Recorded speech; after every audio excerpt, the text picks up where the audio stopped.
नमस्कार दोस्तों, मैं हूं राहुल और आप देख रहे हैं आपका अपना यूट्यूब चैनल अमिका जिनस। गाइस, आज हम डिस्कस करेंगे cognizable and non cognizable offences क्या होते हैं, जिनको डिफाइन किया गया है section 2C and 2L respectively CRPC में। तो सबसे पहले हमारे दिमाग में क्वेश्चन अराइज हो जाता है कि कॉग्निजेबल ऑफेंस क्या होते हैं।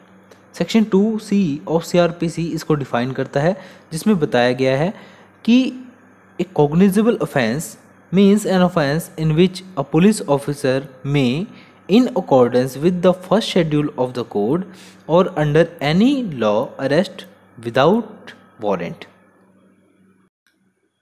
सेक्शन 2C में यह बताया गया है कि कॉग्निजेबल ऑफेंस का मतलब एक ऐसा ऑफेंस जिसमें एक पुलिस ऑफिसर फर्स्ट शेड्यूल के अकॉर्डिंग या फिर किसी अन्य लॉ के अकॉर्डिंग एक्यूज्ड पर्सन को विदाउट वारंट के अरेस्ट कर सकते हैं। नॉन कॉग्निजेबल जिसको डिफाइन किया गया है सेक्शन 2L के अंदर, उसमें बताया नॉन कॉग्निजेबल एक ऐसा ऑफेंस होता है जिसमें पुलिस ऑफिसर के पास कोई अथॉरिटी नहीं होती है एक्यूज्ड पर्सन को विदाउट वारंट के अरेस्ट करने की। ओके, इतना हमें समझ में आ गया कि मेन डिफरेंस जो है वो है वारंट के साथ का और वारंट के बिना। मतलब एक में तो हम विदाउट वारंट भी अरेस्ट कर सकते हैं और एक में वारंट के साथ ही अरेस्ट होगा, अदरवाइज अरेस्ट नहीं कर सकते। So if you want to understand this topic very deeply, तो हमें इन दोनों टाइप के ऑफेंसेस को डिफ्रेंशिएट करके पढ़ना होगा।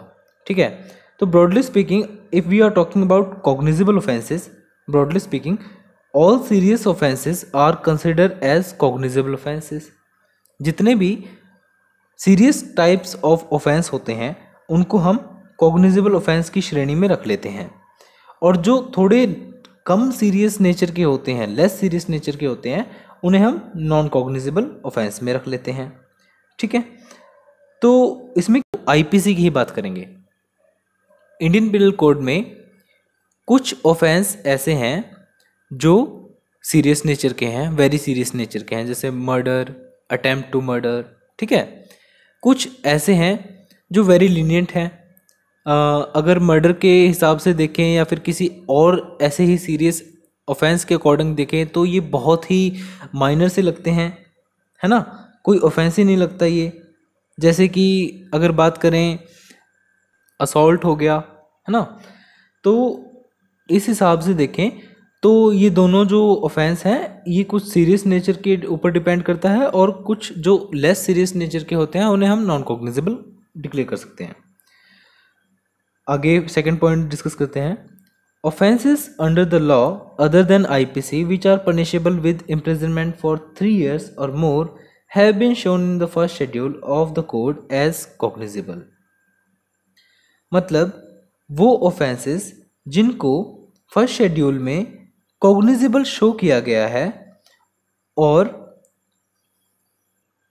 जिन offenses को किसी लॉ में cognizable बताया गया है अदर देन IPC, और वो पनिशेबल हैं इम्प्रिजनमेंट फॉर 3 years और मोर। ठीक है, नॉन कॉग्निजेबल की साइड देखते हैं तो इसमें लिखा है those offence which are punishable with less than 3 years और with fine have been shown as non cognizable. मतलब उन ऑफेंसेस को जो कि 3 साल से कम जिनकी सज़ा होती है या फिर सिर्फ फाइन उनकी सज़ा होती है, उनको नॉन कॉग्निजेबल बताया गया है। Okay, the very important point that is we have discussed earlier also, arrest without warrant, and in non cognizable offences police officer have no authority to arrest without warrant. It means, for example, इसको कैसे समझेंगे? देखिए, cognizable offences में police officer के पास authority होती है कि वो अक्यूज्ड पर्सन को विदाउट वारंट भी अरेस्ट कर सकते हैं, but on the same hand non cognizable offences में पुलिस ऑफिसर के पास कोई अथॉरिटी नहीं है, वो विदाउट वारंट उनको अरेस्ट नहीं कर सकते अक्यूज्ड पर्सन को। फॉर एग्जांपल, हमारे पास 2 पर्सन हैं एक है ए और एक है बी। ओके, ये जो ए बंदा है ना, ये क्या करता है, ये ना बी की पिटाई करता है, इसको मारता है थप्पड़, स्लैप करता है। ओके, इसने वन टाइम स्लैप किया इसको। तो जब इसने इसको स्लैप किया, ये गया पुलिस के पास। ओके, ये पुलिस के पास गया, इसने कहा कि ए ने ना मुझे थप्पड़ मारे। तो पुलिस ने सोचा कि अब क्या ही इसके ऊपर एफआईआर दर्ज करें, क्योंकि अगर हर्ट में करते हैं या असॉल्ट में करते हैं, दोनों तरफ से हम क्या कर सकते हैं, कुछ भी नहीं कर सकते, नॉन कॉग्निजेबल ऑफेंस है ना। क्योंकि पुलिस ऑफिसर की ड्यूटी भी नहीं है ये कि भाई वो उसके ऊपर कोई एक्शन ले, अरेस्ट नहीं कर सकता, कुछ नहीं कर सकता, बट कुछ ना कुछ तो करना पड़ेगा ना।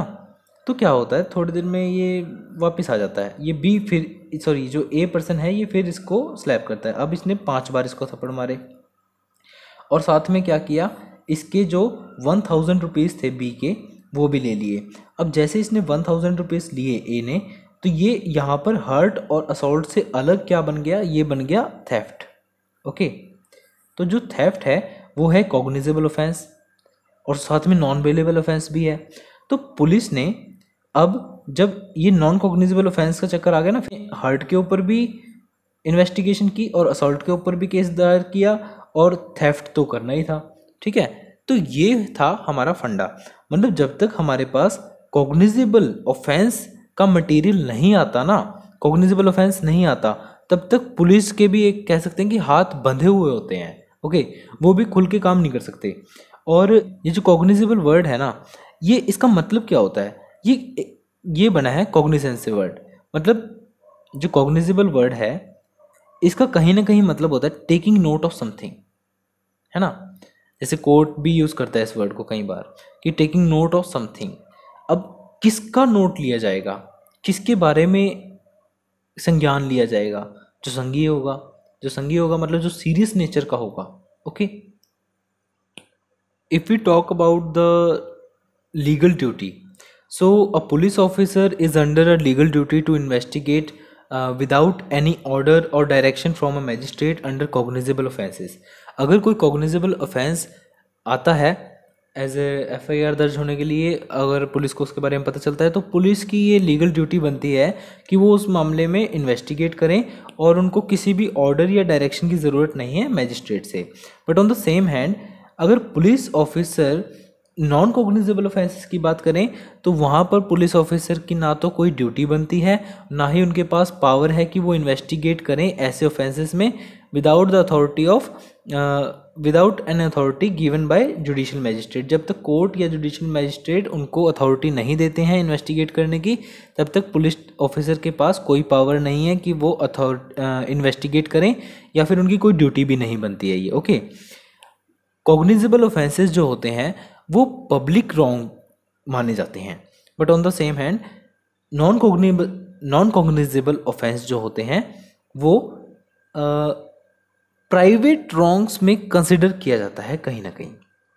अगर एग्जांपल्स की बात करें तो जो वेजिंग वॉर अगेंस्ट गवर्नमेंट है, मर्डर है, कल्पेबल होमिसाइड है, अटेम्प्ट टू मर्डर है, थेफ्ट है, ये सभी कॉग्निजेबल ऑफेंसेस हैं। But giving false information to the public servant, ये ऐसे हैं, हर्ट हो गया, असॉल्ट हो गया, जो कि नॉन कॉग्निजेबल ऑफेंसेस हैं। देखिए इसमें एक बहुत इंपॉर्टेंट बात जो है वो ये है, if one or more of the offences is cognizable and rest is or are non cognizable, it would amount to cognizable case. Means मान लीजिए कि हमारे पास ये व्यक्ति है ए और ये है बी।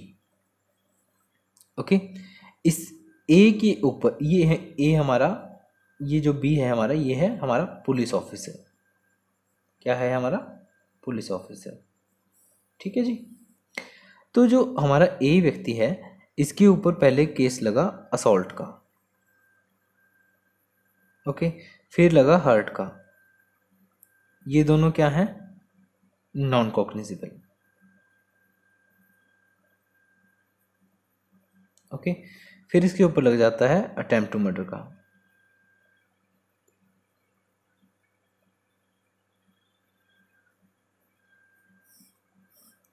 ये क्या है? Cognizable plus non bailable. Okay, तो ये नॉन बेलेबल भी है।